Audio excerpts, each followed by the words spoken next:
Alichosema Humphrey Polepole kumuhusu Samia Suluhu na kupelekea kutekwa nyara kwake kimefichuliwa hadharani. Hujambo na karibu kwa taarifa zetu za Kenyascope, na ikiwa wewe ni mgeni hapa, kumbuka kusubscribe.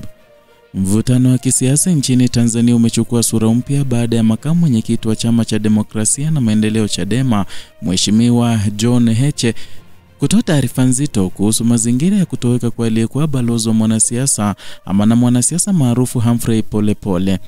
Katika taarifa hiyo aliyotoa Alhamisi Oktoba tarehe 9, Heche alieleza kusikitishwa kwake na kile alichokiita ongezeko la vitendo vya utekaji vinavyofanywa na watu wasiojulikana.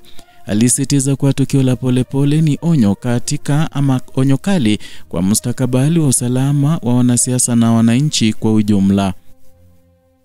Kwa mujibu wa maelezo ya Heche, utekaji wa Humphrey Polepole unadaiwa kuwa umetokana na misimamo yake hivi karibuni iliyokuwa inakosoa vikali utendaji wa serikali na viongozi wakuu wa taifa. Ameeleza kuwa Polepole amekuwa na utaratibu wa kuchapisha video mtandaoni akizungumzia masuala mazito kuhusu uongozi, uwajibikaji na maadili ya kisiasa nchini.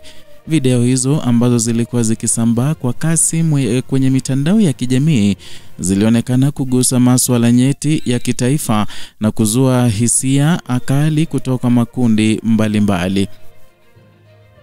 Kwa mujibu wa wachambuzi wa siasa, hatua ya Polepole kujitokeza wazi kuikosoa serikali ilimfanya kuwa sauti ya kipekee miongoni mwa viongozi wa zamani wa chama tawala. Hata hivyo, matamshi yake yalitajwa kuibua taharuki ndani ya mifumo ya utawala, ambapo baadhi ya watu walihisi kuwa alikuwa akivuka mipaka kwa kutoa taarifa ambazo hazikuwa na uthibitisho wa moja kwa moja. Heche amesema hali hiyo huenda ikawakasirisha watu wenye nguvu na ushawishi, na ni jambo lililopelekea kutoweka kwake katika mazingira ya kutatanisha. Humphrey Polepole kabla ya kutoweka kwake alikuwa akionekana kuchukua msimamo huru kisiasa na mara kadhaa akitumia majukwaa ya kidijitali kuelezea maoni yake kuhusu mustakabali wa taifa.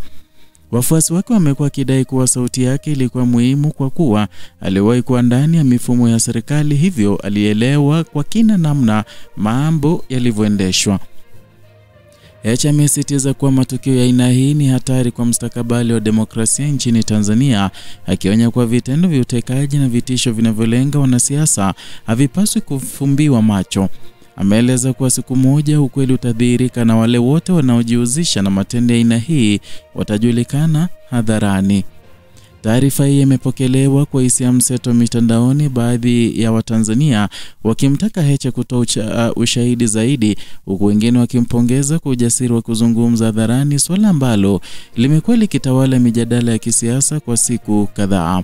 Hadi sasa mamlaka za usalama bado hazijatoa taarifa rasmi kuhusu mahali alipo Humphrey Polepole, na ni jambo linaloongeza wasiwasi miongoni mwa wananchi.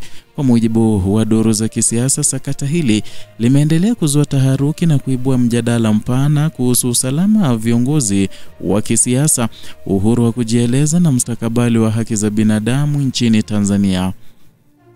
Na huu ni mtazamo wa Kenyascope kwa uchambuzi wa kina wa siasa, haki na matukio yanayogusa Afrika Mashariki. Endelea kutazama, kusubscribe na kubonyeza alama ya kengele ili upate taarifa mpya kila siku.